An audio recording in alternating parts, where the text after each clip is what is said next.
মৌতবি গয়সিকুম পড়েছি কোরআনে, যে ওরা মরবে, হিংসায় জ্বলে পুড়ে মরবে। যা আরম্ভ হয়েছে বাংলাদেশের মানুষ যা দেখাচ্ছে, এদেশে রাম বাম আর অন্য কোন দেশের আধিপত্য যারা কায়েম করতে চায় তাদের আর স্থান হবে না। এই কথা বলেন না কেন? এই দেশ চলবে মানুষের, এই বিশেষ করে এই 24-এর সিদ্ধান্ত অনুযায়ী। আমি 47 দেখিনি, আমি 52 দেখিনি, আমি 71 দেখিনি, কিন্তু অস্বীকার করি না।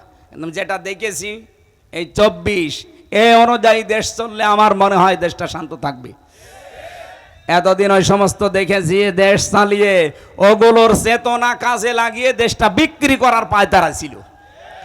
24 যারা ধারণ করে এই মানুষগুলো জীবন থাকতে দেশ বিক্রি হতে বলেন বলেন।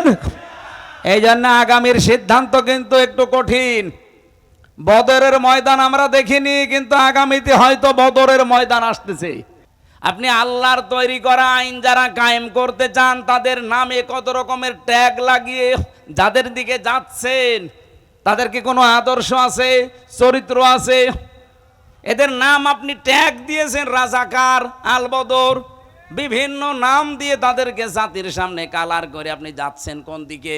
এদের চাইতে যদি ভালো জায়গায় যেতেন আমি বুঝতাম যে হ্যাঁ ঠিক পথে আছেন, কিন্তু এদেরকে ছেড়ে আপনি যেখানে যাচ্ছেন তারা তো আল্লাহর তৈরি করা আইনই বিশ্বাস করে না। কথা বলেন। তারা তো বলেছে শরিয়া আইনে আমরা বিশ্বাস করি না। আপনি যাচ্ছেন কোন দিকে?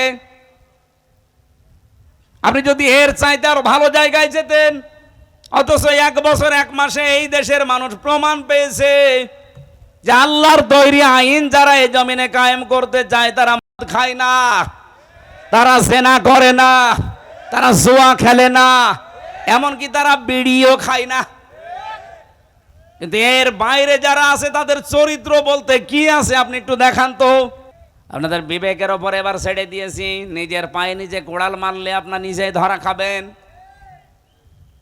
আর সমস্ত ট্যাগ দিয়ে যারা ফিরে দিতে চান, আল্লাহর কসম আপনি ধোঁকা দিতে চাচ্ছেন, আপনি জীবনেও ধোঁকা দিতে পারবেন না আল্লাহকে এবং ইমানদারকে। যারা সত্যিকারের ইমান এনেছে তাদেরকে এই দেশের কোনো মুনাফিক ধোঁকা দিয়ে বোকা বানাতে পারবে না, বরং তারা নিজেরাই ধোঁকায় পড়ে মরবে। আজ বাংলাদেশে দল 2টা, আমি ওপেন বলি, এদেশে আল্লাহর দল আর শয়তানের দল, মাঝখানে আর কিছু নেই। আপনি যদিও মনে করেন না মাঝামাঝি কিছু আছে, কিচ্ছু নেই। একটা হচ্ছে আল্লাহর দল আর একটা শয়তানের দল। ইসলাম যারা যে দেশে কায়েম করতে চায় 1 নম্বরে তারা আল্লাহর দল। ইসলামের বাইরে যারা অন্য আইনে দেশে কায়েম করতে চায়, বাংলায় বলছি তারা শয়তানের দল। সে যে নামে আসুক না কেন, যদি নিতে পারতাম বাংলাদেশে এই সাদাবাজি নামক এই অভিশাপ বন্ধ হয়ে যেত। আপনার অবস্থা আমি জানি না। আমার কুষ্টিয়ায় গণসংযোগ করাকালীন আমি যে কোনো মার্কেটে ঢুকলেই হাউমাউ করে জড়িয়ে কাঁদে, হুজুর আর পারছি না। আগে তো দিতাম 20 টাকা, এখন দেওয়া লাগছে 50 টাকা। এই একটা কথা হইল? আপনি একজন মাজলুম মানুষ, এই কাজ করতে পারেন? আপনি নিজেরটা দেখলেন না যে মানুষের সম্পদ কেড়ে নিলে কেমন লাগে? সেই কাজ যদি আপনি আবার আরম্ভ করেন, আমার তো মনে হচ্ছে শুধু ডাকশো না, শুধু জাকশো না, সবই হারাবেন। লোকটা এবার মুখ তুলে বলছে, ভাই বউ মরে গেছে ভাবতেছি না, ছেলে মেয়ে মরে গেছে ভাবতেছি না, নৌকা হারিয়ে গেছে তাও ভাবতেছি না, ভাবতেছি আমার হইল কি, আমার কি হইল। আমার মনে আছে ডাকশো নির্বাচনের পরে রাম আর বাম যারা, আমি তো লাইভ গুলো দেখছি, তারা এখন মাথার চুল ছিঁড়িয়ে খাচ্ছে যে হইল কি। সারা রাম আর বাম পাড়া যারা, বিশেষ করে আধিপত্যবাদ যারা কায়েম করতে চায়, তারা এখন অলরেডি হাফ পাগল হয়ে গেছে। আমার মনে হয় পাবনা জেলা আমার সামনে আরো বড় করা লাগবে। কি পাগলা কারাত লাগলে জেলা বড় না করলে পাগলা কারাত দেবেন কোথায়? এই জন্য আগামীর সিদ্ধান্ত কিন্তু একটু কঠিন। বদরের ময়দান আমরা দেখিনি, কিন্তু আগামীতে হয়তো বদরের ময়দান আসতেছে। এবার আমার মনে হচ্ছে ময়দান সেইটাই ফিরে আসতেছে। আমি আগেই বলেছি, এবার হয় আল্লাহর দল নাই শয়তানের দল। কথা বলেন। এজন্য যারা উল্টা পাল্টা করতে আসবেন তারা আগের থেকে সব কিছু থেকে বিদায় নিয়ে আসবেন। স্ত্রীর মহরণা যদি দিয়ে না থাকেন দিয়ে আসবেন, কারণ আপনি ফিরে যেতে নাও পারেন। আপনি দখল করতে আসবেন আর আমরা ছেড়ে দেব না।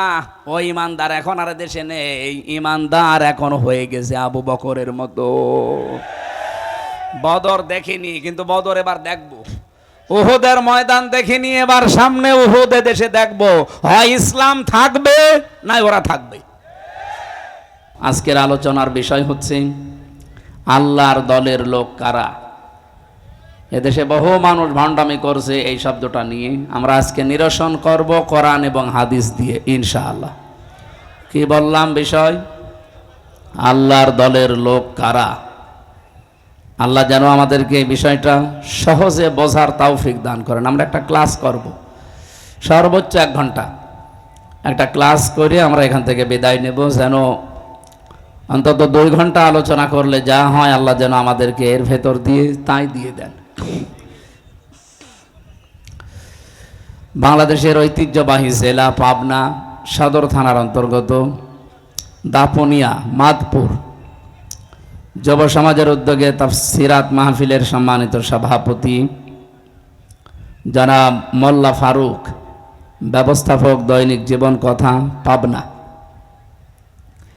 এতক্ষণ যারা আলোচনা রাখলেন, বিশেষ করে মাওলানা রবিউল ইসলাম, প্রধান অতিথি বাংলাদেশ জামাতি ইসলামী পাবনা সদর, মনে হয় এটা সদরের নমিনি। এখানে আপনারা এমপি পদপ্রার্থী লিখেছেন কেন?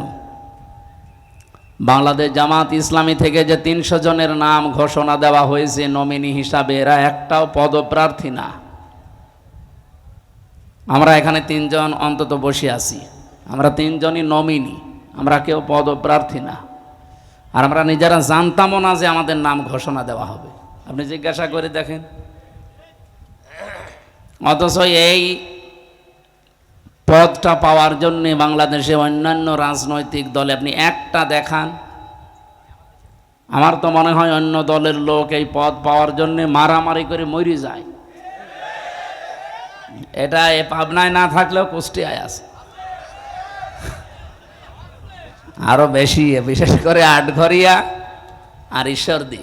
দেখেন কি হয়। এই জন্যে আমরা এমপি পদপ্রার্থী না। লিকাইলা তাসাও আলা মা ফাতাকুম ওয়ালা তাফরাহু বিমা আতাকুম। কিছু পেলে আনন্দে আত্মহারা হয়ে যেও না, আবার কিছু হারিয়ে গেলে হায় হতাশ করবে না। আপনি এমপি কেন, এ বাংলাদেশের প্রধানমন্ত্রী না। সারা দুনিয়া দিয়ে দিলেও আমি যে হামজা আছি ওই হামজায়। আমার মনের ভেতরে এক বিন্দু অহংকারও নেই, আর আমার মনের ভেতরে এক কিছু হারানোর বেদনাও নেই। এই জন্য আমিরে জামাতের ঘোষণা বাংলাদেশে কেউ আজও দিতে পারেনি যে এই দল থেকে কেউ এমপি মন্ত্রী হলে তার 5 বছরে 1টা টাকা বাড়বে না, আরো যা আছে কমে যাবে। আপনি অন্য কোনো দলের লোককে ঘোষণা দিতে বলেন তো, ওরা বলবে যে আমি এমপি দাঁড়াবো না। আমাকে বেশি বলছি না, এটাই বাস্তব। আমার আসনে যিনি আছে উনি ঘোষণা দিয়েছে যে আমি অন্তত 50 কোটি টাকা খরচ করব, তারপর ওই আসন আমার চাই। আপনার কি লাভ বলেন তো? আপনি যে 50 কোটি টাকা খরচ করবেন, আপনার কি লাভ? অবশ্যই এখানে কোনো দুর্বিসন্ধি আপনার আছে যে 50 কোটি টাকা খরচ হলে, এই কি হলো কি মাইকের, আপনার অন্তত 5 বছরে আপনি 1000 কোটি টাকা আরো ওখান থেকে উত্তোলন করবেন। তা আমরা যারা এই ঘোষণা পেয়েছি নমিনি হিসাবে, আমাদের 1 টাকা খরচও নেই, 1 টাকা তোলার ধান্দাও নেই। এই জন্য মানুষ এখন অলরেডি বিশ্বাস আরম্ভ করেছি যে দেশটা অন্তত নিরাপদ এদের হাতে। যারা এই যে গলাবাসি করে, অনেকে তো বলছে যে দরকার হয় প্রসাব করবো, সব ভেসে চলে যাবে। তা আপনি এত এই 15 বছরে প্রসাব করতে পারেননি? এগুলো সব চাপাবাজি, গলাবাজি, এগুলো প্রতারণা, ধোকাবাজি ছাড়া আর কিচ্ছু না। এই 54 বছরে এরা জাতিকে ধোকা দিয়েছে বিভিন্ন কায়দায়, এবারও দিতে চাচ্ছে অনেকে। কিন্তু এই জাতি এখন আর ধোকায় পড়বে না। 9 সেপ্টেম্বর ডাকসু নির্বাচন তার প্রমাণ। কোথায় 14,500 প্রায়, আর এখানে 5,500। আপনি হিসাব করতে পারেন, 3 ডবল। আজকে জাহাঙ্গীরনগরে কি হয়েছে আমি জানি না, আশা করছি এইটাও এরকম হবে ইনশাআল্লাহ। সুতরাং আজকে যিনি নমিনি এই আসনের জন্য, একজন আলেম, একজন প্রিন্সিপাল, হাজার হাজার আলেম তৈরির কারখানা এই মাদ্রাসাটা না, দারুল আমান ট্রাস্ট, মাওলানা ইকবাল হুসাইন ভাই দামাত বারকাতুহুমুল আলিয়া, বলেন আমিন। এটা রেকর্ড হচ্ছে এই জন্য বললাম, সারা দেশে জামাত ইসলামী থেকে যারা নমিনি তাদেরকে এমপি পদপ্রার্থী বলবেন না। আমরা কেউ পদের জন্য প্রার্থী না, আর আমরা নিজেরা জানিও না। আপনি এ পর্যন্ত বিশ্বাস করেন কিনা বলেন তো? এ বাংলাদেশে শুধু একমাত্র দল জামাত ইসলামী, যারা পদের জন্য যদি কেউ বলে যে আমারে দেওয়া লাগবে, ও কিয়ামতের আগে পাবে না।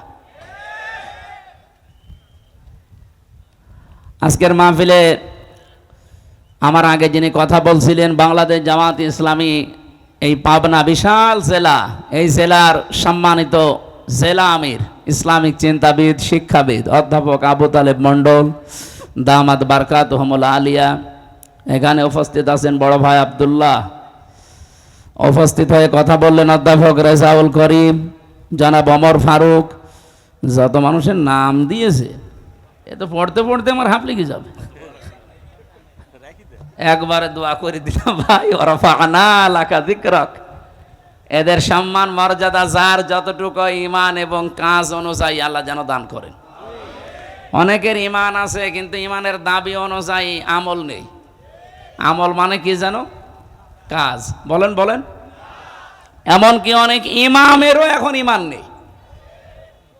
এখনো পর্যন্ত এই অবস্থা দেখি অনেক ইমামও এই টেনশনে আছে, যদি ইসলামের পক্ষে অ্যাক্টিভ ভাবে কিছু করি, আর যদি ইসলাম এবার না আসে তাহলে আমার ইমামতি থাকবে তো? আপনি ইমামতি নিয়ে আসেন, আর আপনার এই ধারণা কেন হয় যে এবার ইসলাম আসবে না?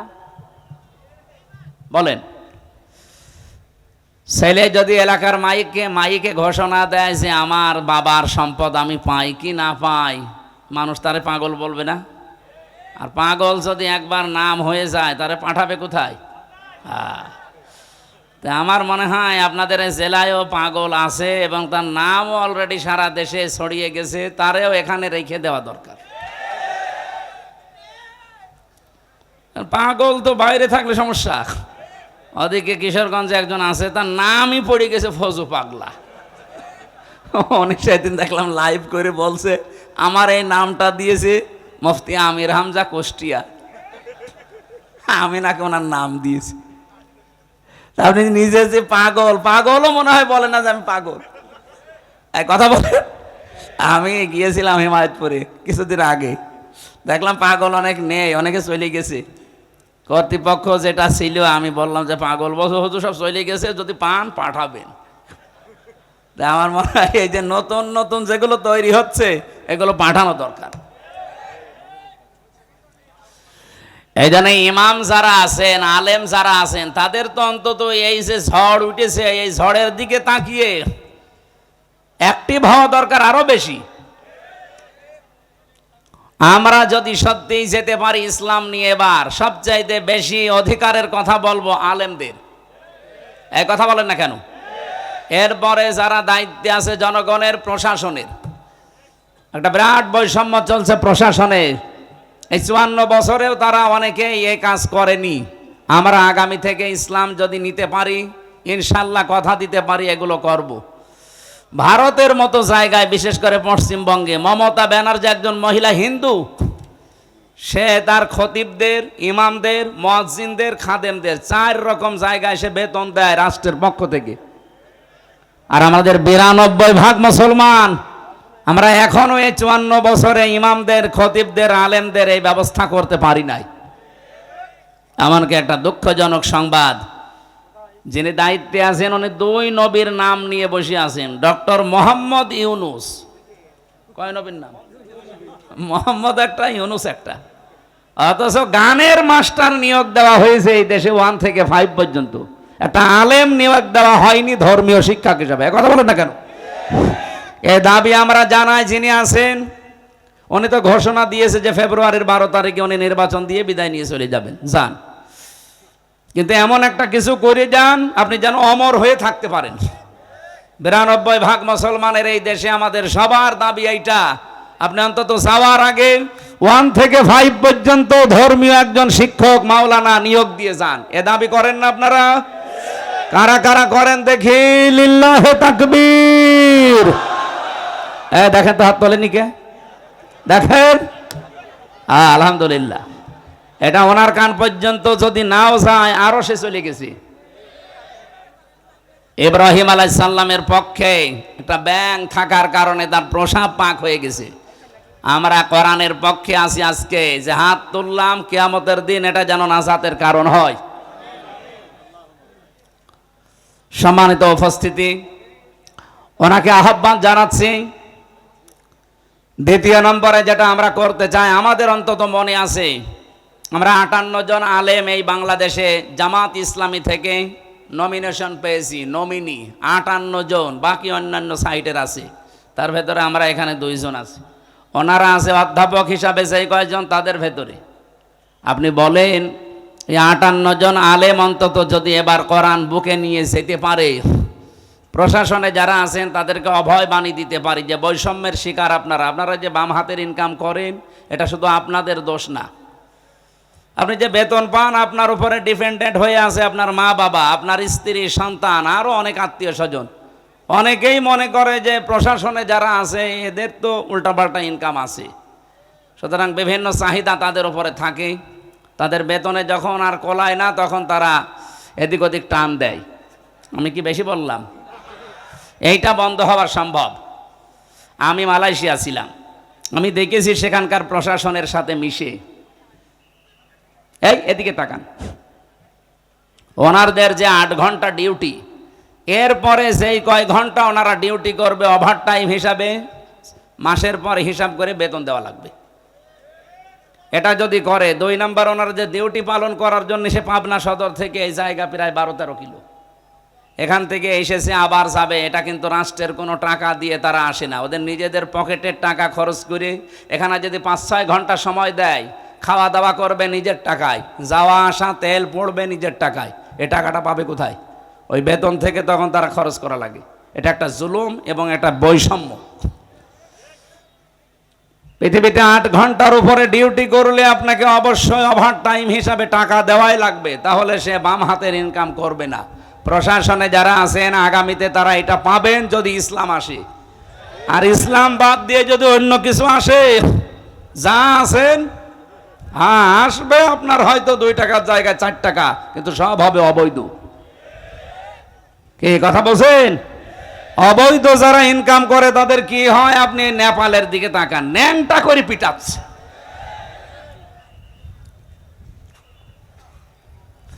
সেদিন সিঙ্গাপুরে এক হোটেলে উঠেছিলাম, নিচে নেমে দেখি 2 জন বসে বসে চা খাচ্ছে। কি আপনারা এখানে? হুজুর আমরা আগেই পালিয়েছি। আপনারা পালাইলেন কেন? যার সাথে দেখা হয়েছিল তার 620টা বাড়ি, চট্টগ্রামে বাড়ি, মন্ত্রী ছিল। আপনাদের ডিলো ছিল, ডিলো মরে যাওয়ার পরে তারে দিয়েছিল। 620টা বাড়ি, ওই দেশেও তার বাড়ি আছে। মালয়েশিয়া আছে সাহেব পাড়া, কানাডায় আছে বেগম পাড়া। বাংলাদেশে যত বাড়ি ছিল জনগণ তো আগুন লাগিয়ে দিয়েছে, শেষ করে দিয়েছে।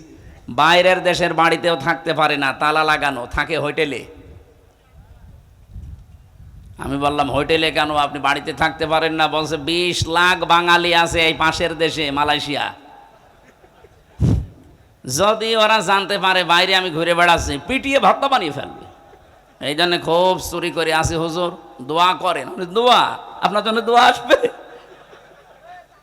এই অবৈধ ইনকাম করে কি করলেন? এই যত টাকা পাচার করেছিলেন, এই টাকাগুলো পাচার না করে যদি দেশে আপনি কর্মসংস্থান তৈরি করে দিতেন, এই দেশের লক্ষ লক্ষ যুবকেরা এখনো বেকার, এবং বাইরে যেয়ে তারা দেখি রাস্তা ঝাড়ু দেয়, থালা বাসন মাজে, রান্না করে, টয়লেট সাফ করে। বেতন সর্বোচ্চ কত বাংলাদেশের টাকায়? 22,000, 30,000, 40,000। আরে ভাই, বাংলাদেশে ওই টাকাগুলো তো যদি আপনি কর্মসংস্থান বানিয়ে দিতেন, এই দেশে মাসে 50,000 টাকা উপায় করা সম্ভব। এমনিতে তো আপনি থাকতে পারছেন না, এই কারণে আগামীতে আপনাদের এই বৈষম্য থাকবে না। প্রশাসনে যারা আছেন, এই জন্য আপনারা পক্ষপাতিত্ব না করে আশা করব আপনারা ইসলামকে নিয়ে যাওয়ার জন্যে সহযোগী হবেন। আমার কথা যদি ভুল হয় ধরিয়ে দেবেন। এই বৈষম্য দূর করা দরকার না? এই 15.5 বছরে আমরা সবাই কম বেশি বৈষম্যের শিকার ছিলাম। আপনি তাকান, শুধুমাত্র ওই সিল বাদ দিয়ে ওই 14 দল, বাকি যারা আমরা ছিলাম এই দেশে সব কিন্তু কোনো না কোনো ভাবে বৈষম্যের শিকার ছিলাম। আপনি লেখাপড়া করবেন না, ফার্স্ট ক্লাস ফার্স্ট হওয়ার পরও আপনার চাকরি হবে না, পেছনে আপনার ওই যে, অথচ আমার চাইতে 10 নাম্বার সিরিয়ালে ওর শুধু মার কাটা থাকার কারণে চলে যাচ্ছে আমার উপরের চেয়ারে। এইটা আগামী থেকে আর হবে না ইনশাআল্লাহ। সুতরাং যারা বিভিন্ন কারণে হয়তো এই আশঙ্কায় আছেন, যদি ইসলাম এবার না আসে, এত কাজ করে শেষে আমার ইমামতি হারাবো, আমার চাকরি যাবে, কোনো চিন্তা করবেন না ভাই। ওয়ালা তাহিনু ওয়ালা তাহজানু ওয়া আনতুমুল আ'লাউনা ইন কুনতুম মুমিনিন। এখানে কি কিছু হয়েছে? একটা ব্যাঙের জন্য এটা করছেন, একজন হাত চেপে ধরেন, মাথা চেপে ধরে এমন একটা রওশন এরশাদের মতো মাছ দেন। পাবনাবাসী খেয়াল করে শোনেন, সময় যেহেতু কম। সূরা আলে ইমরানে আল্লাহ ঘোষণা দিয়েছেন, ওয়ালা তাহিনু ওয়ালা তাহজানু, কোনো চিন্তা নেই, কোনো ভয় নেই, দুশ্চিন্তারও কারণ নেই। ওয়া আনতুমুল আ'লাউনা, শব্দ ছিল আনতুম আ'লাউনা, মাঝখানে আলিফ লাম দেওয়া আছে কেন? আমি আরবি গ্রামার পড়তে গিয়ে দেখেছি, মুবতাদা যদি নির্দিষ্ট হয়, মারেফা হয়, খবর হবে অনির্দিষ্ট নাকেরা। কিন্তু এখানে আল্লাহ খবরের আগে আলিফ লাম দিয়ে এইটাও মারেফা বানিয়ে দিয়েছেন। খবর যদি কোনো সময় মারেফা হয়ে যায়, ইফেদুল হাসরা, হাসরের ফায়দা দেয়, বাংলা অর্থ দাঁড়ায় হবেই। আল্লাহ পাক বলেন তোমরা বিজয়ী হবে না, হবেই। শেষে হর্ষাই আছে, একটা শর্ত শুধু দিলাম, ইন কুনতুম মুমিনিন, যদি মুমিন হতে পারো। সুতরাং এবার আমরা এই দেশে দেখতে পাচ্ছি, মুমিন যেভাবে তাদের ঈমানকে সংরক্ষণ করার জন্য তাদের ওয়াদাকে ঠিক মতো জায়গায় দেওয়া আরম্ভ করেছে, এভাবে যদি অব্যাহত থাকে, এই দেশে ইসলাম ছাড়া কেউ সংসদে যাবে না।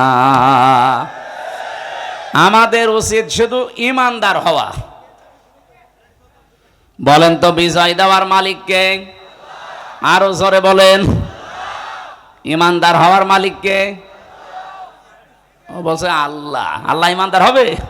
আল্লাহ তো ঈমানদার আছে, আল্লাহর নামই মুমিন।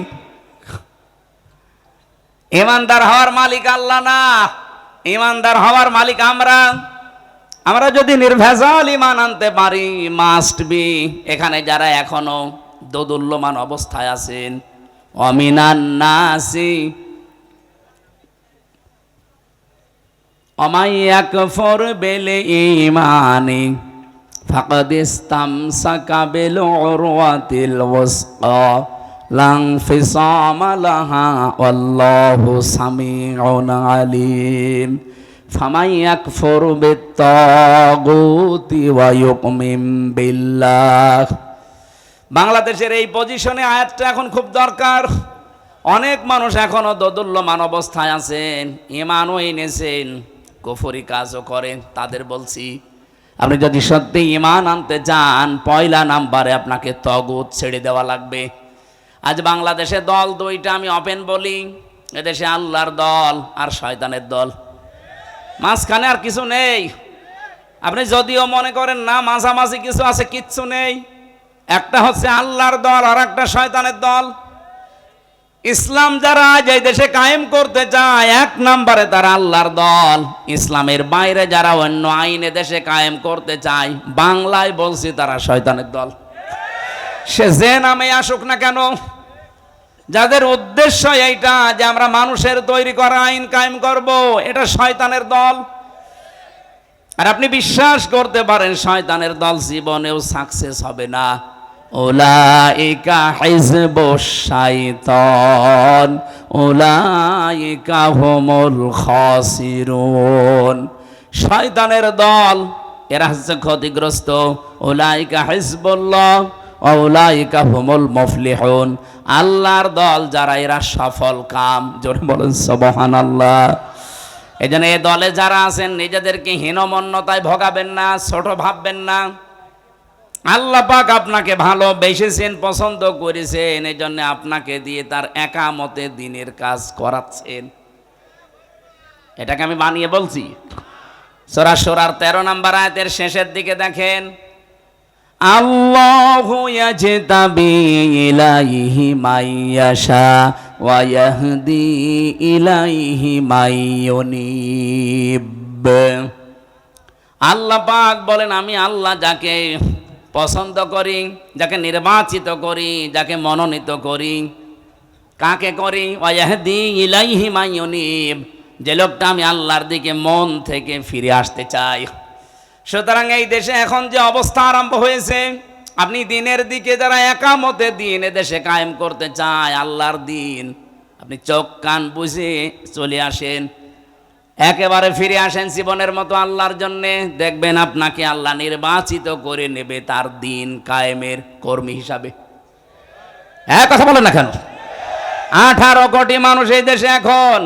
1 তারিখের জরিপ পড়ছিলাম, বাংলাদেশে এখন প্রায় 7 কোটি 20 লাখ মানুষ চাচ্ছে দেশে আল্লাহর দিন কায়েম হোক। বাকি এখনো যারা আসতে পারেন নাই, ফিরে আসেন। আপনিও যেন এই দলে সামিল হয়ে যে আল্লাহর মনোনীত, নির্বাচিত, পছন্দনীয় হতে পারেন।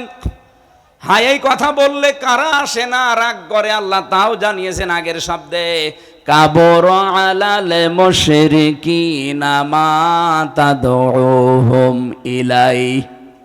রব্বুল আলামিন বলেন, হে নবী, আপনি যেদিকে মানুষকে ডাকেন, এই কথাটা শুনলে সবচাইতে বেশি মন খারাপ করে, খারাপ লাগে, কষ্ট পায়, রাগ হয় মুশরিকদের।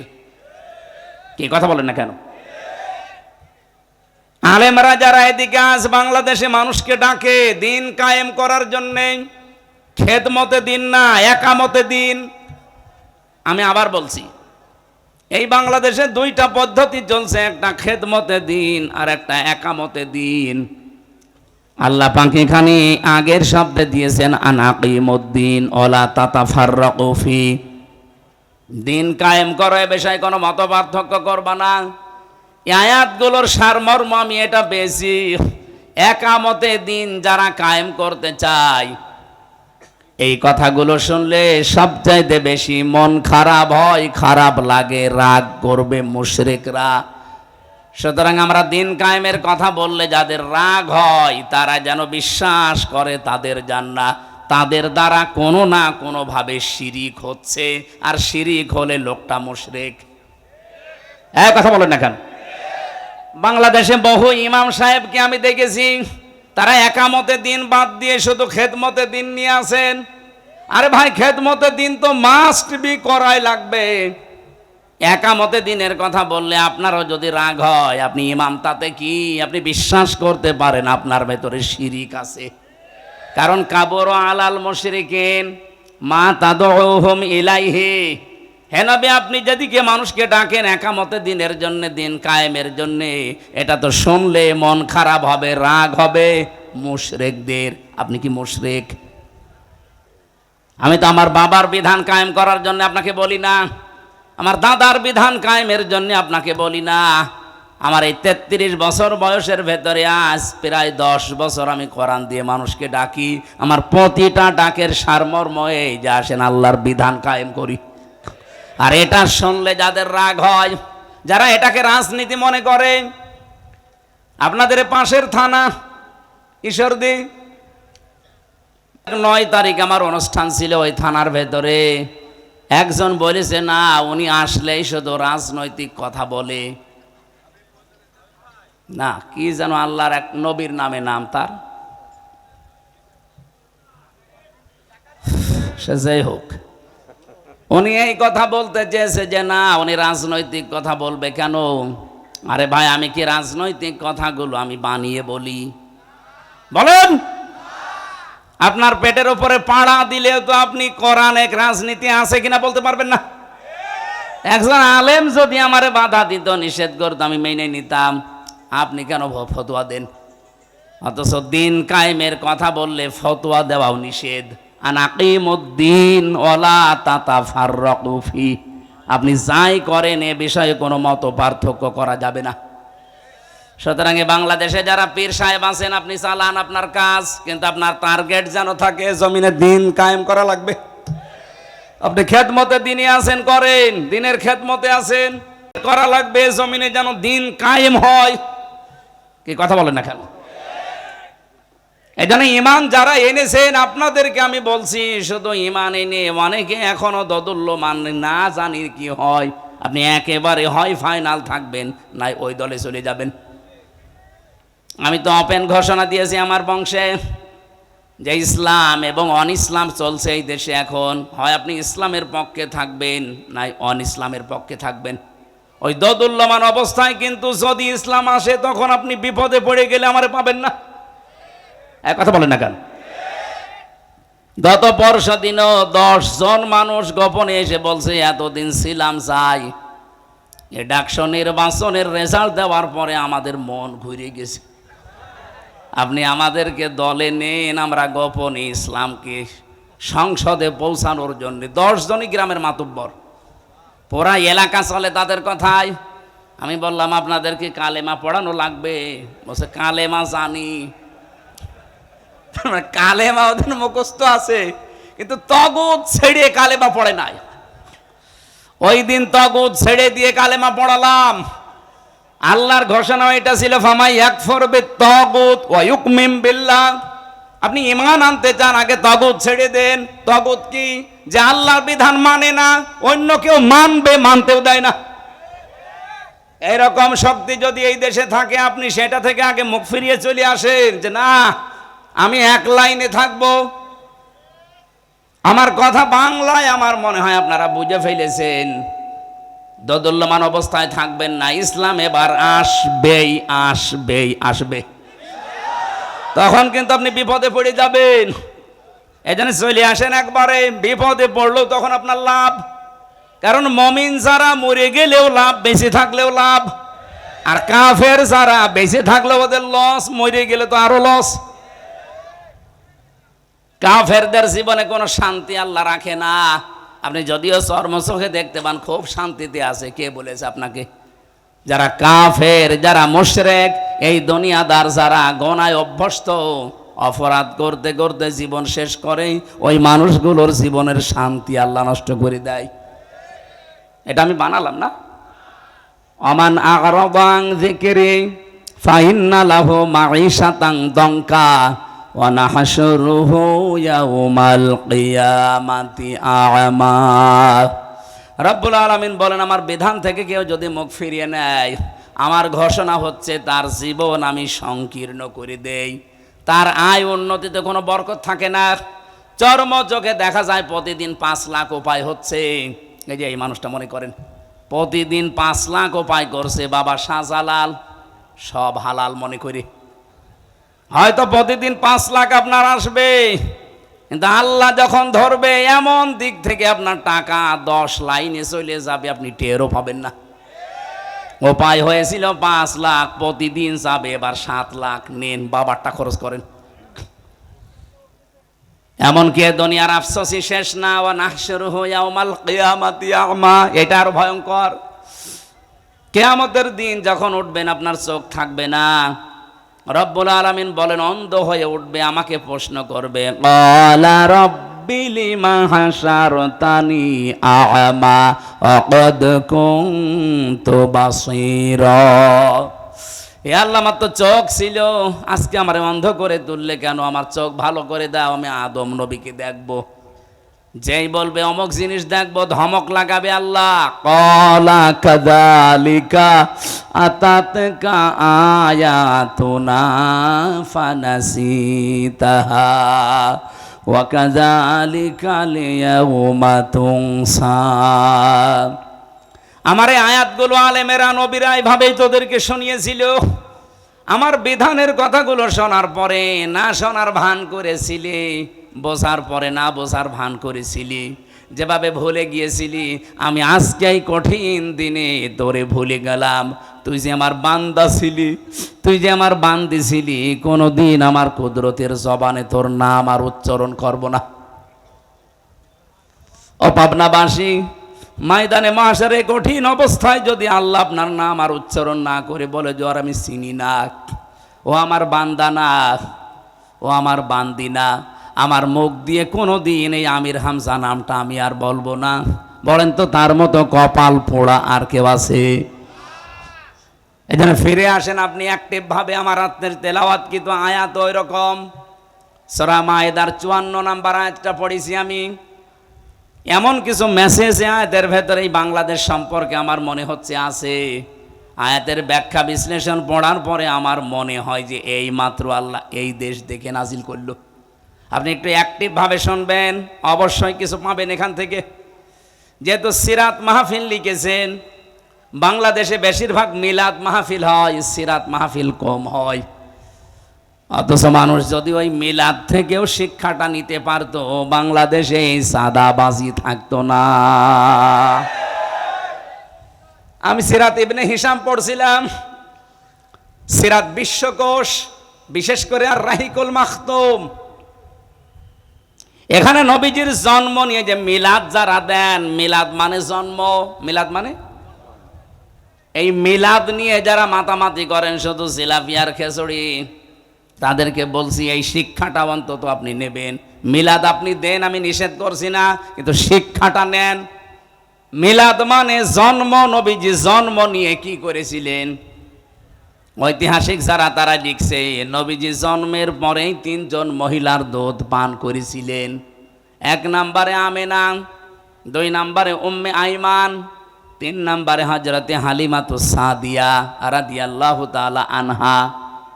হযরতে হালিমা বলেন আমি ওই সময় মুশরিকা ছিলাম। মুহাম্মদকে কোলে তুলে নেওয়ার পরে আমি ডান স্তন তারে দিলাম, সে পান করেছে। বাম স্তন তারে দিলাম, সে সঙ্গে সঙ্গে মুখ বের করে দিয়েছে। 1 বার 2 বার 3 বার আমি মুখ লাগালাম, 3 বারই সে বের করে দিল। জোর করে মুখ লাগাতে চাই, বের করে দেয়। আমার চোখের দিকে ইশারা দিয়ে, মানে চোখে চোখে যেন আমাকে বোঝাতে চায়, মা হালিমা জোর করেন কেন? আমার ডান স্তন অধিকার ছিল, হক ছিল, আমি পান করেছি। বাম স্তন এটা আমার অধিকার না, আমার হক না। আমি জানি আপনার সন্তান আছে, দুধ ভাই আমার, সেটা আব্দুল্লাহ। আমি দুনিয়ায় ভাইয়ের হক নষ্ট করার জন্য আসি নাই, এসেছি ভাইয়ের হক ফিরিয়ে দেওয়ার জন্যে। পাবনাবাসী, এটা রেকর্ড হচ্ছে। যেই নবী এই রবিউল আউয়াল মাসে জন্ম নিয়ে মায়ের কোলে বসে ভাইয়ের হক ফিরিয়ে দেয়, সেই নবীর উম্মত আমরা যত বড় হচ্ছি ভাইয়ের হক মারার জম হচ্ছি। এখানে নবীজি শুধু দুধ ভাই আর আপন ভাই না, আল মুসলিম আখুল মুসলিম, মুসলমান মুসলমানের ভাই। আপনি কোন কারণে এক ভাই আর এক ভাইয়ের কাছে চাঁদাবাজি করে ওর সম্পদ নিজের কাছে রেখে দেন? আপনি কি জানেন আপনি কি হয়ে গেছেন অলরেডি? এটা আবি যাররিন রাদিয়াল্লাহু তাআলা আনহু قال قال النبي সাল্লাল্লাহু আলাইহি ওয়াসাল্লাম মানিদ্দাআ মা লাইসা লাহু ফালাইসা মিন্না ওয়ালিয়াতাবাওয়া মাকআদাহু মিনান নার। মুসলিম শরীফের হাদিস। আমি কি বানালাম? বিশ্বনবী বলেন যেই জিনিস তোর না, ওই জিনিস যদি কারো কাছ থেকে জোর করে জবরদস্তি করে যেভাবেই হোক নিজের দখলে কেউ রেখে দেয়, 2টা শাস্তি তার শুরু হবে। 1 নম্বরে ফালাইসা মিন্না, ওই দিন থেকে সে আর নবীর উম্মত নেই। 2 নম্বরে ওয়ালিয়াতাবাওয়া মাকআদাহু মিনান নার, সে যেন জাহান্নামে নিজের একটা স্থান বরাদ্দ করে নিল। আমার তো মনে হচ্ছে 1 বছর 1 মাসের ভেতরে বহু মানুষ চাঁদাবাজি করে নবীর উম্মত থেকে বের হয়ে গেছে। আপনি যার সম্পদ নিলেন চাঁদাবাজি করে, ওটার মালিক কি আপনি? বলেন। হ্যাঁ, এখানে ব্যাখ্যায় একটা কথা পেয়েছি, জিনিসটা যদি আপনারই হয় আর আপনি যদি ওটা ফেরত পান, তাহলে এই হাদিসের যে শাস্তি তার আওতা মুক্ত থাকবেন। বোঝেননি? বুঝেছেন কি বললাম বলেন তো?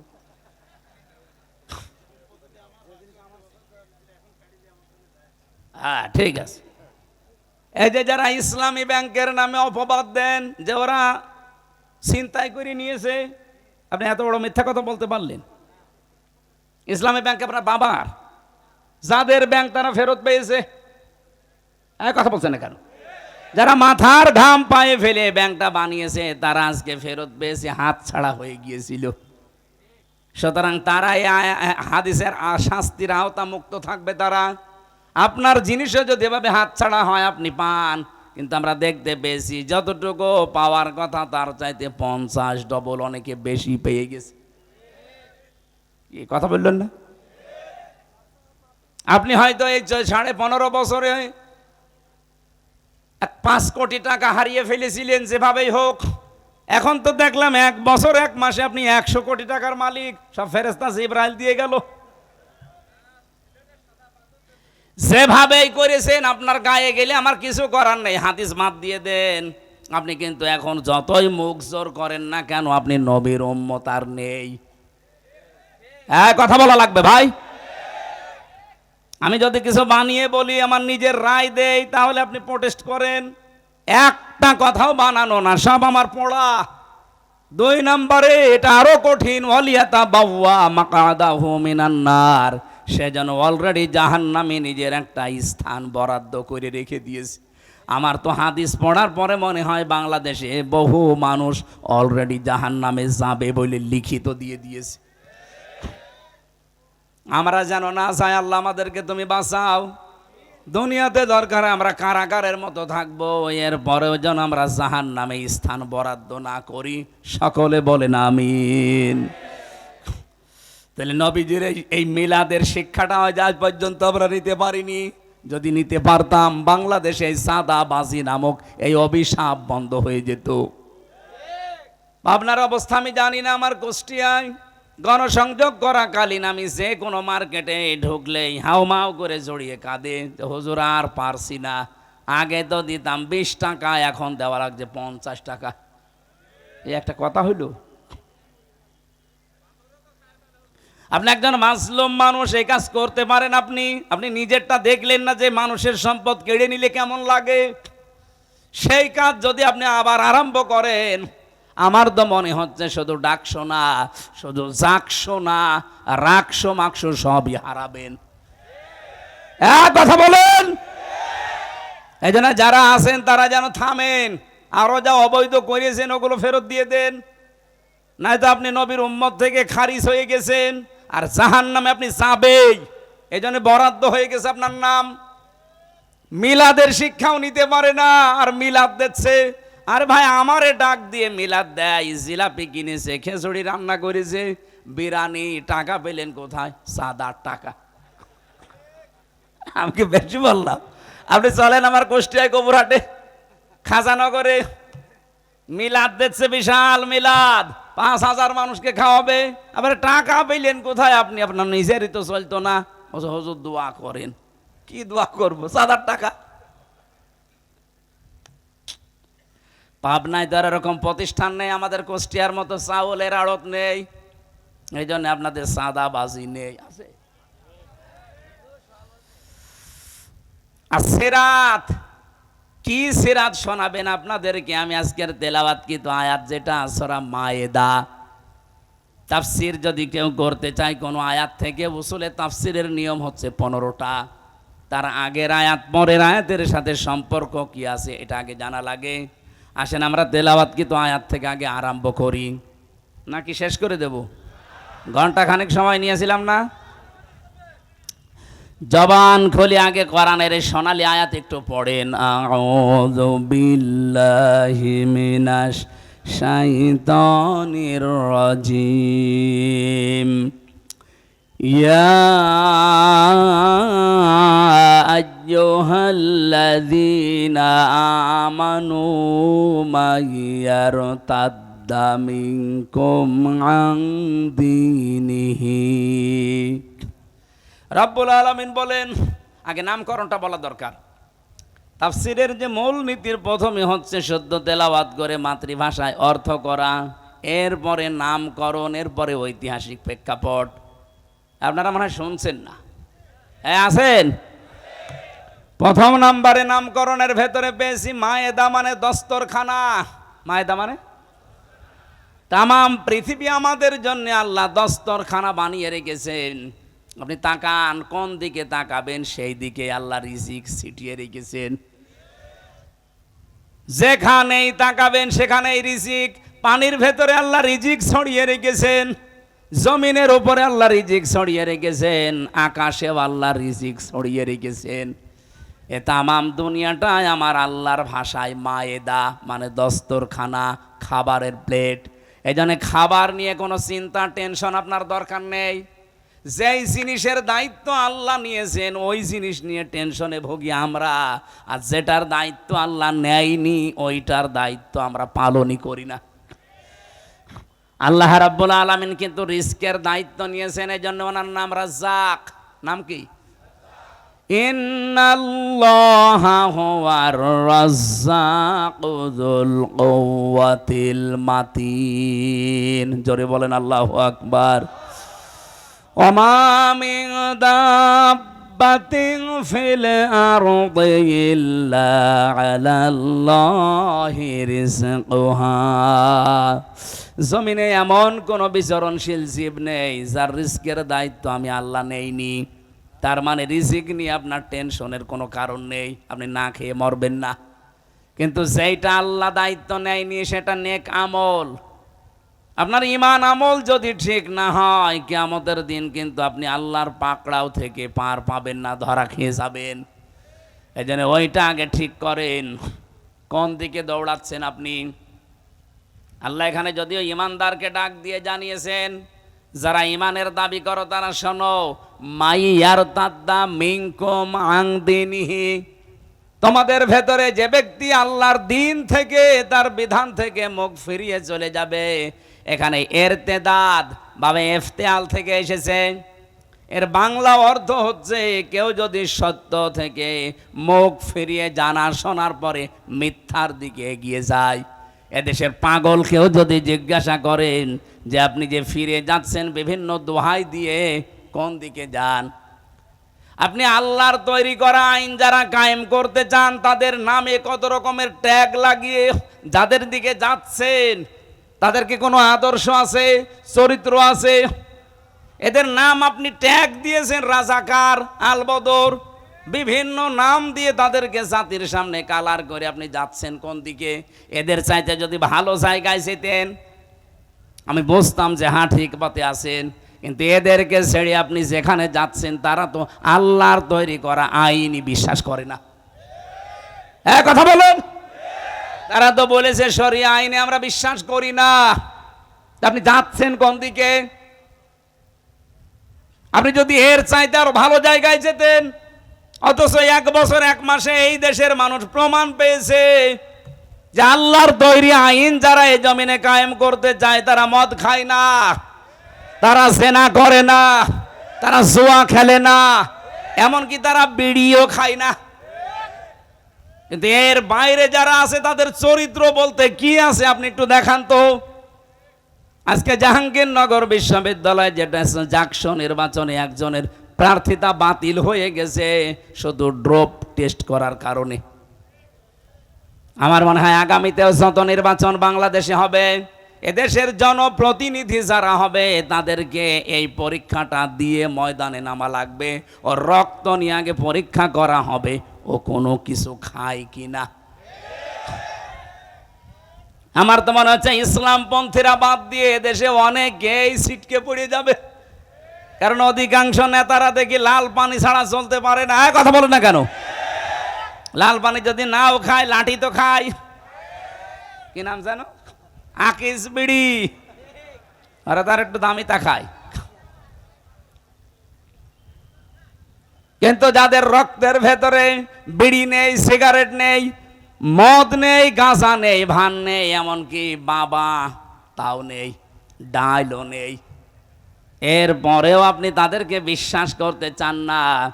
আরে তারা তো প্রমাণ দিয়েছে, আপনার এই পাবনার দুইজন, মাওলানা মতিয়ার রহমান নিজামী, মাওলানা আব্দুস সোবহান। আপনাদের নিজেদের সামনে উনি 7 বারের না কয়বারের এমপি ছিল? 5 বার। 5 বার এমপি থাকলে সে তো বাংলাদেশের মালিক হয়ে যাওয়ার কথা। অথচ তার অবস্থান লক্ষ্য করে দেখেন, তার গ্রামের বাড়ি হলুদিয়া নাকি যেন, মাওলানা আব্দুস সোবহান জালালপুর। ও ওনার শ্বশুর বাড়ি হলুদিয়া নাকি যেন, কোলাদি। মাওলানা মতিয়ার রহমান নিজামীর কবরে গিয়েছিলাম কয়েকদিন আগে। বাড়ি ঘরের দিকে তাকালে আমার মনে হচ্ছে মেম্বারের বাড়ি তার ছাড়া ভালো। অথচ তিনি মেম্বার না, চেয়ারম্যান না, উপজেলা চেয়ারম্যান না, মেয়র না, এমপি শুধু না, মন্ত্রী ছিল। একজন মন্ত্রীর আমি 620টা বাড়ি পেলাম, আর ওনার বাড়ির অবস্থা কি? চারিদিকে দেওয়াল দেওয়া, উপরে টিন দেওয়া। আমার মনে এর চাইতে ভালো মানুষ যদি আপনারা পেতে চান, এই দেশে আর হবে না, ফেরেশতা দেওয়া লাগবে। আপনাদের বিবেকের ওপরে এবার ছেড়ে দিয়েছি। নিজের পায়ে নিজে কোড়াল মারলে আপনার নিজেই ধরা খাবেন। আর সমস্ত ট্যাগ দিয়ে যারা ফিরে দিতে চান, আল্লাহর কসম আপনি ধোঁকা দিতে চাচ্ছেন, আপনি জীবনেও ধোঁকা দিতে পারবেন না আল্লাহকে এবং ইমানদারকে। যারা সত্যিকারের ঈমান এনেছে তাদেরকে এই দেশের কোনো মুনাফিক ধোঁকা দিয়ে বোকা বানাতে পারবে না, বরং তারা নিজেরাই ধোঁকায় পড়ে মরবে। ইখাদিউনা আল্লাহা ওয়াল্লাযীনা আমানু ওয়া মা ইয়াখদাউনা ইল্লা আনফুসাহুম ওয়া মা ইয়াশউরুন। ওরা আল্লাহকেও ধোঁকা দিতে চায়, এমনকি ইমানদারকে ধোঁকা দিয়ে বোকা বানিয়ে নিজেদের সাধ্য সিদ্ধি করতে চাই। আল্লাহ বলেন, আমি আল্লাহ তো ধোঁকায় পড়ি না, এমনকি আমার ইমানদারকেও তারা ধোঁকা ফেলতে পারে না। নিজেরাই নিজেদের ধোঁকায় পড়ে মরে, কিন্তু টের পায় না। আজ বাংলাদেশে যদি সত্যিই আপনি ইমানদার দাবি করে থাকেন, জীবনেও মুনাফিকের ধোঁকায় আপনি পড়বেন না। মুনাফিকদের ধোঁকায় যেমন আল্লাহ পড়ে না, ইমানদারও বলেন। আর আপনি যদি ধোঁকায় পড়ে যান, আপনি বুঝবেন আপনার ইমানের সমস্যা ছিল। আল্লাহ নিজে বলছেন, আমিও ধোঁকা খাই না, আমার ইমানদার যারা তারাও ধোঁকা খায় না। এরপরেও যদি কেউ ধোঁকা খেয়ে বোকা বনে যান আর আপনার মাথার উপরে কাঁঠাল ভেঙে ওরা সাধ্য সিদ্ধি করে, আপনি বুঝবেন আপনার ইমানে সমস্যা ছিল। এই জন্য ইমানটা নির্ভেজাল করেন, আপনি ধোঁকা খেতে পারেন না। মন থেকে যদি কেউ অ্যাক্টিভ ভাবে দেশে দিন কায়েমের জন্য রাস্তায় নেমে পড়ে, তামাম দুনিয়া দিয়ে দিলেও তাকে আপনি ফিরাতে পারবেন না। পাবনাবাসী খুব খেয়াল করে শুনবেন এই জায়গায়। সুতরাং আপনার কাছে স্পষ্ট কারা দেশে আল্লাহর দিন কায়েম করতে চায় আর কারা দিনের বিরুদ্ধে আছে। সুতরাং এই কথা জানার পরেও যদি কেউ আল্লাহর দিন থেকে বিভিন্ন ট্যাগ দিয়ে ফেরত যান, কি হবে জানেন আপনি? এদিকে তাকান, বসো। 1-1.5 ঘন্টা বসে থাকতে পারে না ভেতরে। ওর বিয়ে দিলে বউ টেকবে?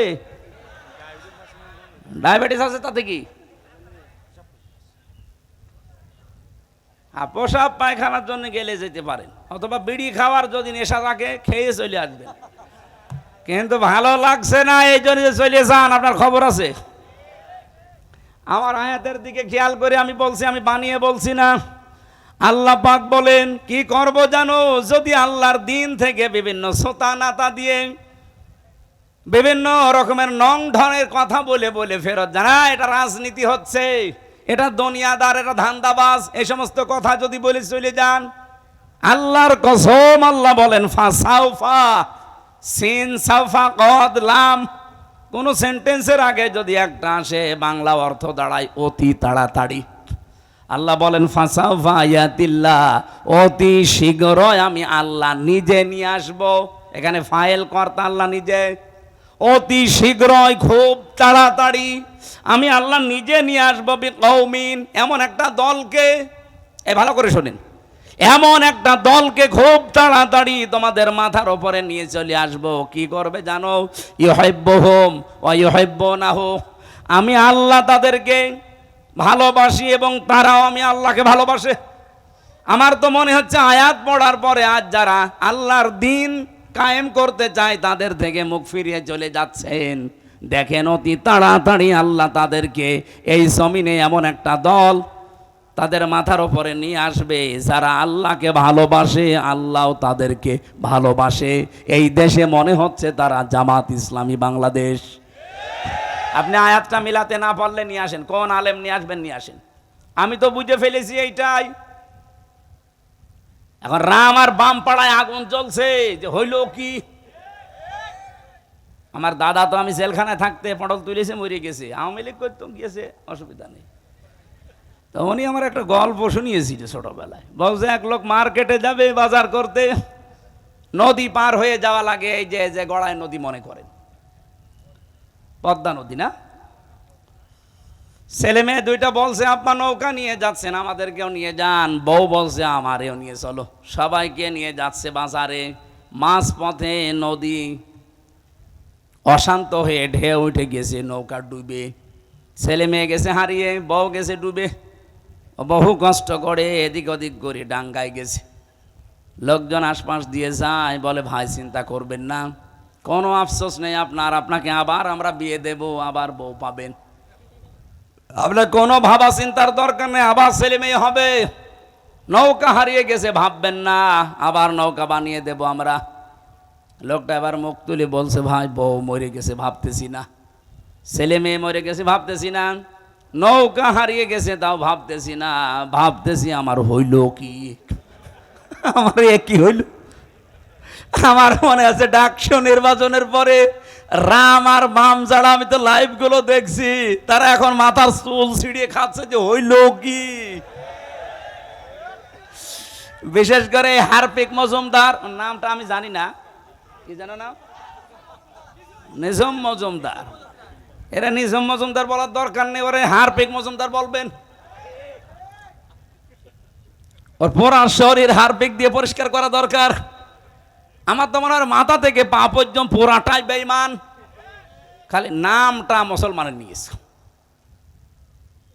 এই শয়তানের কথাবার্তারা এখন এই জন্যে আরো মানুষের মন মেজাজ গেছে খারাপ হয়ে, যে শয়তান পালিয়ে বলছে কি দাঁড়া তোরে দেখাচ্ছে। সারা রাম আর বাম পাড়া যারা, বিশেষ করে আধিপত্যবাদ যারা কায়েম করতে চায়, তারা এখন অলরেডি হাফ পাগল হয়ে গেছে। আমার মনে হয় পাবনা জেলা আমার সামনে আরো বড় করা লাগবে। কি পাগলা কারাত লাগলে জেলা বড় না করলে পাগলা কারাত দেবেন কোথায়? সেদিন কিছু গালাগালি দেখে বলেছিলাম, ওদের ওপর রাগ করে না। আগস্টের 5 তারিখের পর থেকে যেভাবে গালাগালি শুরু হয়েছে শুধু গোপালগঞ্জ নিয়ে, ম্যাডাম জিয়া তো বলেছিল যে এ জেলাই পাল্টিয়ে দেব, তাই বলেছিল না? আর আমি একটু শখ করে বলেছিলাম যে এত গালাগালি ওরা খায়, ওদের মানচিত্রে রাখার দরকার নেই। ওদিকে নড়াইল, এদিকে ফরিদপুর, আর এদিকে মাদারীপুর, যেহেতু 3টা আসন আছে, 3 জেলায় ভাগ করে দেন, ওদের জেলা গায়েব হয়ে যাবে। কথা কি খারাপ? তাহলে আপনি আর গাইল খাবেন না। কথা বললাম ওদের বাঁচানোর জন্য, যে গাইল কেউ যেন না দিতে পারে, কারণ 3 আসন 3 জেলায় ভাগ হয়ে গেলে গোপালগঞ্জ বলে কোনো জেলা পৃথিবীতে নেই, গাইলও দেবে না। আর ওরা রেগে গেল, আরে আমার উপর রাখলে হবে, ম্যাডাম জিয়ারে তো কিছু বলতে পারেন না, ও তো পুরো নামই পাল্টিয়ে দিতে চেয়েছিল। এই কথা বলেন না কেন?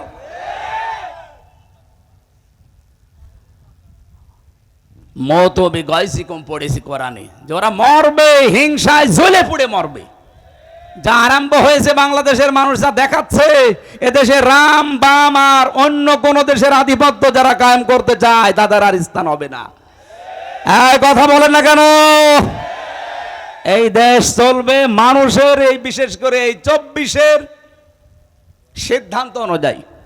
আমি 47 দেখিনি, আমি 52 দেখিনি, আমি 71 দেখিনি, কিন্তু অস্বীকার করি না। কিন্তু যেটা দেখেছি এই 24, এই অনুযায়ী দেশ চললে আমার মনে হয় দেশটা শান্ত থাকবে। এতদিন ওই সমস্ত দেখেছি দেশ চালিয়ে ওগুলোর চেতনা কাজে লাগিয়ে দেশটা বিক্রি করার পায়তারা ছিল।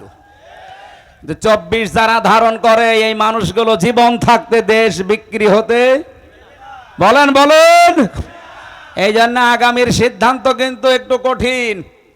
বদরের ময়দান আমরা দেখিনি, কিন্তু আগামীতে হয়তো বদরের ময়দান আসতেছে। বদরের ময়দানে নবীজি বলেছিলেন আমার কেমন যেন লাগছে, কারণ বাবার বিরুদ্ধে ছেলে অস্ত্র ধরবে, স্বামীর বিরুদ্ধে স্ত্রী অস্ত্র ধরবে, দোলা ভাইয়ের বিরুদ্ধে শালা অস্ত্র ধরবে। এরকম কঠিন ময়দান নবীজি নিজেও ইতস্তত করছিলেন। সাহাবা একরামের মনের দিকে তাকিয়ে যে কি না কি হয়, একজন যুবক বললেন আপনি কোনো চিন্তা করবেন না। আমার মনে হয় বাংলাদেশে এই ময়দান সামনে এবার আসতেছে। বহু জেলায় কিন্তু স্ত্রী স্বামীর বিপক্ষে যাবে এবার। এক কথা বলেন না কেন? বহু জেলায় বাংলাদেশে বাবার বিরুদ্ধে ছেলে দাঁড়িয়ে যাবে। আমাদের চুয়াডাঙ্গার আলমডাঙ্গায় যিনি নমিনি, ওনার বাবা মানুষের তৈরি করা আইনের পক্ষে, আর উনি আল্লাহর তৈরি করা আইনের পক্ষে। আমার মনে হয় সে আবু বকর আর আবু বকরের সন্তানের মতো হয়ে গেছে। একই বাড়িতে আছে। হযরতে আবু বকর বাড়িতে যুদ্ধ করে যখন আসলেন, ছেলে আব্দুল্লাহ ডাক দিয়ে বলে বাবা আমি কিন্তু জিহাদের ময়দানে তোমারে 3 বার দেখেছিলাম, কিছু বলি নাই, মনে করলাম তুমি আমার বাবা, অন্য কেউ হলে আমি কেটে ফেলতাম। হযরতে আবু বকর খাবার খাচ্ছিলেন, খাবার রেখে দিয়ে হুঙ্কার দিলেন সন্তান 3 বার তুমি দেখার পরও কিছু বলো নাই, আল্লাহর কসম যুদ্ধের ময়দানে যদি তোমার আমি একবার দেখতে পেতাম একবারই আলাদা করে ফেলতাম। এবার আমার মনে হচ্ছে ময়দান সেইটাই ফিরে আসতেছে। আমি আগেই বলেছি এবার হয় আল্লাহর দল নাই শয়তানের দল। কথা বলেন। এজন্য যারা উল্টা পাল্টা করতে আসবেন তারা আগের থেকে সব কিছু থেকে বিদায় নিয়ে আসবেন। স্ত্রীর মহরণা যদি দিয়ে না থাকেন দিয়ে আসবেন, কারণ আপনি ফিরে যেতে নাও পারেন। আপনি দখল করতে আসবেন আর আমরা ছেড়ে দেব না। ওই ইমানদার এখন আর দেশে নেই, ইমানদার এখন হয়ে গেছে আবু বকরের মতো। বদর দেখিনি, কিন্তু বদর এবার দেখবো। উহুদের ময়দান দেখিনি, এবার সামনে উহুদে দেশে দেখবো। হয় ইসলাম থাকবে না ওরা থাকবে।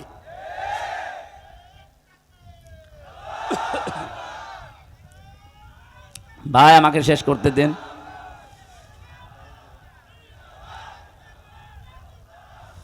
পাবনাবাসী রব্বুল আলামিন যেহেতু জানিয়েছে আমি আল্লাহ নিজে তাদেরকে নিয়ে আসব। হ্যাঁ, কি করবে তারা আপনি এবার মিলান। বাংলাদেশে ৭৩টা দল, কোরআনের আয়াতের সাথে কাদের জীবন চরিত্র কর্মপদ্ধতি মেলে আপনি দেখেন তো। আযিল্লাতিন আলাল মুমিনিনা আইজ্জাতিন আলাল কাফিরিন। রব্বুল আলামিন বলেন তাদের গুনাহগুণ হচ্ছে দুনিয়ায় আযিল্লাতিন আলাল মুমিনিন, তারা মুমিনরা নিজেদের প্রতি রহম দিল। আপনি তাকান বাংলাদেশে বাড়ি আপনার পাবনায়, আমার বাড়ি কুষ্টিয়া, এক জেলা থেকে আর এক জেলা ডিস্টেন্স একেবারে কম না। এখান থেকে আমার বাড়ি কমপক্ষে 50 কিলোমিটার। অথচ আমার মনে হয় যারা দিন কায়েম করতে চেষ্টা চালাচ্ছে এই দেশে, যেতে রেজাউল ভাই এই চেষ্টা করে, আমির হামজাও করে, আমার কাছে আমার মনে হয় আমার আপন ভাইয়ের চাইতে এটা মহাব্বতের বেশি। এটা তৈরি করে দিয়েছে কে? আযিল্লাতিন আলাল মুমিনিন। সারা বাংলাদেশে একই অবস্থা, এমনকি সারা দুনিয়ায়, সারা পৃথিবীর 257টা দেশে একই অবস্থা। যারা দিন কায়েম করতে চায় তার বাড়ি আমেরিকায়, তাতে কি? আমার বাড়ি বাংলাদেশে, তাতে কি? আমার আপন ভাই আমার বাড়ির পাশে থাকে, সে মানুষের তৈরি করা আইনের পক্ষে, তার চাইতে আমি রেজাউলকে আমার মন থেকে বেশি ভালোবাসি। আইজ্জাতিন আলাল কাফিরিন, কিন্তু তারা মুমিন, কাফেরদের প্রতি বড় কঠোর। আপনি তাকান আজ তারা পৃথিবীতে যারা একামতে দিনের কর্মী, তাদের সামনে আপনি কোন শরীয়ত বিরোধী কাজ করে টিকে থাকতে পারবেন না যদি তাদের শক্তি থাকে। মাস্ট বি, কিছু না করলেও প্রতিবাদ তারা করবেই। এই কথা বলেন না কেন? সুতরাং এই দেশে শরীয়ত বিরোধী কোনো কাজ করলে যারা এদেশের সত্যিকারের ইমানদার পারা বাধা দেবে, প্রোটেস্ট করবে। এ রাজবাড়িতে এবং রাজশাহীতে যে ঘটনাটা ঘটিয়েছে, ইসলাম বিরোধীরা তারা নাম নিয়েছে আমরা সুন্নি। কিসের সুন্নি? আপনি সুন্নতের বিরুদ্ধে কাজ আপনার। নবীজি বললেন লা তাত্তাখিদুল কুবুর মাসাজিদা, কবরকে সেজদার জায়গা বানিও না। আর নোরা পাগলার কবরকে ওরা কাবার আদলে বানিয়েছে। কত রকমের কথাবার্তা না ইসলামের ডাইরেক্ট বিপক্ষে বলেছে। জনগণ প্রটেস্ট করে এখন ওই রাজবাড়ি গলন্দ এলাকার আলেম ওলামা পর্যন্ত এখন বিপদে। আজকেও শুনলাম 23 জন আলেমকে গ্রেপ্তার করেছে। কাদের ইশারায় কি করছেন আমি জানি না। সারা বাংলাদেশের আলেমরা যদি এক বাক্যে হুঙ্কার দিয়ে ওঠে, এদেশের যারা নামধারী বাতিলপন্থী যারা আছেন বিভিন্ন নাম নিয়ে টিকে থাকতে পারবেন না। প্রশাসনকে আমরা আহ্বান জানাবো, এদেশের মুসলমানদের সেন্টিমেন্ট বোঝার চেষ্টা করেন। দেশটা শান্ত আছে, অশান্ত করবেন না। আমরা তো কোরআনের আয়াতের তাকিদে এই কাজগুলো করি। আজিল্লাতিন আলাল মুমিনিন আইজ্জাতিন আলাল কাফিরিন। কাফের যারা তাদের প্রতি কঠোর আমাকে হওয়াই লাগবে। তাদের আচার অনুষ্ঠান, তাদের ব্যবহার, তারা যা করছে ওগুলো তো আমার জন্য না, তারা করছে ইসলামকে ধ্বংস করার জন্য। এই জন্য বাধ্য হয়ে আমার প্রোটেস্ট করা লাগছে। ইউজাহিদুনা ফি সাবিলিল্লাহ, তারা জিহাদ চালাবে, তারা সংগ্রাম করবে। লা ইয়াখাফুনা লাওমাতা লাইম, কোন তিরস্কারকারীর তিরস্কারকে তারা পাত্তা দেয় না। বাংলাদেশে যারা একামতে দিনের কর্মী তারা এই আজটা 100% মেনে চলছে। কত রকমের কথা তাদের পেছনে লাগিয়ে দেয়, তারা পেছনে ফিরেও তাকায় না। আপনি বলেন খাপের খাপ মিলে যাচ্ছে না? এদেশে অন্য কোন দলের ভেতর আপনি এটা পাবেন না। তাদের দাড়ি ছোট, এই জন্য ফতোয়া দেওয়া হয়। কোনো দিন তারা এর বিরুদ্ধে কথা বলে না, আমার কাজ আমি করে যাব, পেছনে কোত্তা ঘেউ ঘেউ করুক। কোন তিরস্কারকারীর তিরস্কারকে তারা পাত্তা দেয় না। আর এটা যাকে তাকে আল্লাহ দেয় নাই। যে গুণগুলো বললাম, যালিকা ফাদলুল্লাহ, আল্লাহ পাক বলেন এটা আমি আল্লাহর অনুগ্রহ। ইউতিহি মাইয়াশা, যাকে ইচ্ছা আমি আল্লাহ এটা দান করি। সুতরাং এই দেশে যারা একামতে দিনের কর্মী আছেন, আপনি নিজে নিজে আনন্দ পাবেন আল্লাহ আপনাকে নির্বাচিত করেছেন। নয়তো আপনার ভেতরে মমিনদের প্রতি মহব্বত দিত না। কাফেরদের আচার অনুষ্ঠান তাদের প্রতি এমন কঠোর হওয়ার মনোভাব আল্লাহ তৈরি করে দিত না।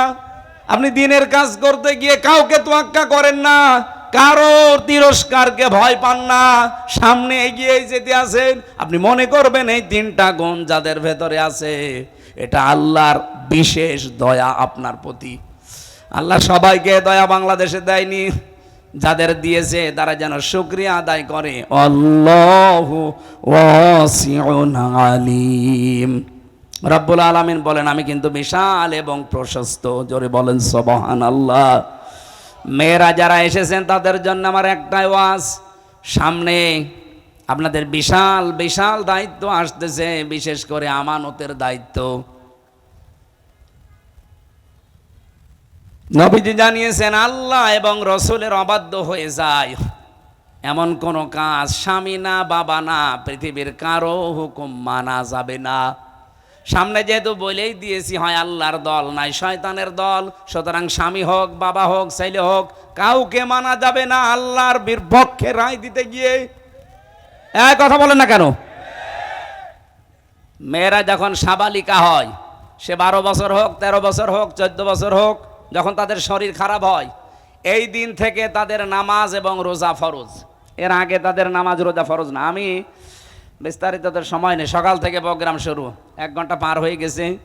আমার লিখিত বই ছিল মেয়েদের জীবন চরিত্রের উপরে। এই বইটা মেয়েদের ঘরে ঘরে রাখবেন। 6 জন মেয়ে আপনার আদর্শ হবে দুনিয়ায়। কি আর ওই যে বিভিন্ন মানুষকে আদর্শ বানায়, ক্যাটরিনা কাইফিনা কি যেন আছে না, ওইটা বাদ দিয়ে যে এইগুলো আদর্শ বানাবেন। এখানে 6 জনের সব চরিত্র দেওয়া আছে। আদর্শ নারী আমি নিজে করেছি এটা। 2 নাম্বারটা এটা পুরুষদের জন্য, শুধু দাম্পত্য জীবনে যাদের কলহ চলছে মেটে না, কিভাবে মেটাবেন এই বইতে 120 পৃষ্ঠা লিখেছি। আমি জেলখানায় লিখে বাইরে এসে দলিলগুলো আরো লম্বা করেছি। আর এটা শুধু মেয়েদের জন্য, দাম্পত্য জীবনে স্বামী স্ত্রীর মিল মহাব্বত নেই, সমস্যা এবং এর সমাধান কি হবে, এই 3টা বই এখানে আছে। আমার মনে হয় পাওয়া যায়, ওই যে গাড়িতে বই আছে, যাওয়ার সময় নিয়েছেন আপনারা। মাহফিল নিয়েছে মাত্র 3-4 দিন আগে। এই জন্য এত বড় বিশাল আয়োজন। আমি তো মনে করছি মনে হয় একেবারে ছোট মসজিদে হবে। এ বিশাল আয়োজনে যারা সম্পৃক্ত হয়েছেন এদেরকে একটু বেতন দরজা দিয়ে একটু সাপোর্ট দেন। টাকা পয়সা যদি এনে থাকেন, দিন প্রচারে যদি খরচ না করেন তো কোথায় খরচ করবেন? সুতরাং যাদের সমর্থ আছে, ওনাদের স্বেচ্ছাসেবক যারা আছে তাদের কাছে অবশ্যই ড্রাম দেওয়া আছে, স্বেচ্ছাসেবক থাকলে মাস্ট বি দিয়ে যাবেন। আপনার একটা নিয়ত করি, এই নিয়তটা কার্যকর হবে ইনশাআল্লাহ। সম্মানিত মা বোনেরা, তাহলে নামাজ এবং রোজা আপনার ফরজ হচ্ছে যেদিন আপনার শরীর খারাপ শুরু হবে ওই দিনের পর থেকে আপনারা আপনার স্বামীকে জানিয়ে দেবেন যে মেয়ের অবস্থা এই, আপনার স্বামীও যেন কঠোর হয় সন্তানের উপরে, নামাজ যেন বাদ না যায়। আল্লাহ আমাদের তৌফিক দিন। আমি আর লম্বা করতে পারছি না, আগামী থেকে এই একটা চাপ চলছে, এটা চলে গেলে আমরা আবার বিস্তারিত কথা বলবো ইনশাআল্লাহ। আল্লাহুম্মা আমিন। লা ইলাহা ইল্লা আনতা সুবহানাক ইন্নী কুনতু মিনাজ জালিমিন। আল্লাহুম্মা গফিরলি ওয়ারহামনি ওয়াহদিনি ওয়াফিনি ওয়ারযুকনি ইয়া রাব্বাল আলামিন। রব্বুল আলামিন, আল্লাহর দলে কারা, এই বিষয়ে আমরা তোমার কোরআন থেকে কিছু কথা শুনেছি, যতটুকু শুনলাম বুঝলাম এই আয়াতটা জীবনে সেট করে দাও। সওয়াবগুলো নবীজির রওজায় পৌঁছিয়ে দাও। হক এবং বাতিলের দ্বন্দ্ব সে চিরন্তন চলছে, এখনো আছে, কিয়ামত পর্যন্ত থাকবে। আল্লাহ তুমি আমাদেরকে হকের পথে কবুল করো, বাতিল পন্থী থেকে আমাদেরকে তুমি বাঁচাও। সম্মানিত মা বোন যারা এসেছে তাদেরকে সুস্থ রাখো। আল্লাহ আমি নিজেও অসুস্থ, জালেমের জেলখানায় 3টা বছর। ওরা আমার মাথার চুল থেকে পায়ের তালু পর্যন্ত এমন কোনো জায়গা নেই টর্চার করে নাই। আমার এত টর্চারের মাত্রা এমন বাড়িয়ে দিয়েছিল আমি শক্ত চেয়ারে বসতে পারি না, এমন জায়গায় তারা আঘাত করেছে। আমার ম্যাডামকে ছাড়া কাউকে দেখানো যায় না। আমার শরীরটাকে আগের অবস্থায় ফিরিয়ে দাও, আমার কণ্ঠটাকে তুমি মেহেরবানি করে কোরআনের ইজ্জতে ভিক্ষা দাও। যতগুলো রোগ আমার শরীরে জেলখানায় যাবার পরে বাসা বেঁধেছে, সব রোগ থেকে তুমি আমাকে মুক্তি দাও আল্লাহ। অনেকগুলো মানুষ আমরা এখানে আছি যারা অসুস্থ, তাদেরকেও শেফায়ে কামেলা আজেলা দাও। মাহফিলের সভাপতি মোল্লা মানুষ, আল্লাহ তোমার এই মোল্লা বান্দাকে কবুল করো। প্রধান অতিথি, বিশেষ অতিথি, আলেম ওলামা যারা এসেছি, এবার ইসলামের পক্ষে একজোট হওয়ার তৌফিক দাও। আল্লাহ তাআলা, অনেক পরিবারের শান্তি নেই। আমি বহু কষ্ট করে দাম্পত্য জীবন নিয়ে, পারিবারিক জীবন নিয়ে বইগুলো লিখেছিলাম। এখান থেকে জ্ঞান অর্জন করে আমাদের পরিবারটা তুমি ঠান্ডা করে দাও। তোমার নাম সালাম, ওই সালাম নামের কারণে আমার পরিবারে তুমি শান্তি দান করো আল্লাহ। রব্বানা হাবলানা মিন আজওয়াজিনা ওয়া যুররিয়াতিনা কুররাতা আয়ুনি ওয়াজআলনা লিল মুত্তাকিনা ইমামা। কখন কার কাছে মরণ চলে আসে কেউ জানি না। রব্বুল আলামিন, মরতে আমাদের দুঃখ নেই, ভয়ও নেই। আমরা একটু দেখতে চাই 56,000 বর্গ মাইল কোরআন দিয়ে চলছে, এটা দেখে মরার তৌফিক দাও। শেষ কথা জীবনে যেন এইটাই বলতে পারি, লা ইলাহা ইল্লাল্লাহু মুহাম্মাদুর রাসূলুল্লাহ। আসসালামু আলাইকুম। যান আস্তে আস্তে, ওই যে বইটা আছে ওখান থেকে নিয়ে যান, কাজে লাগবে।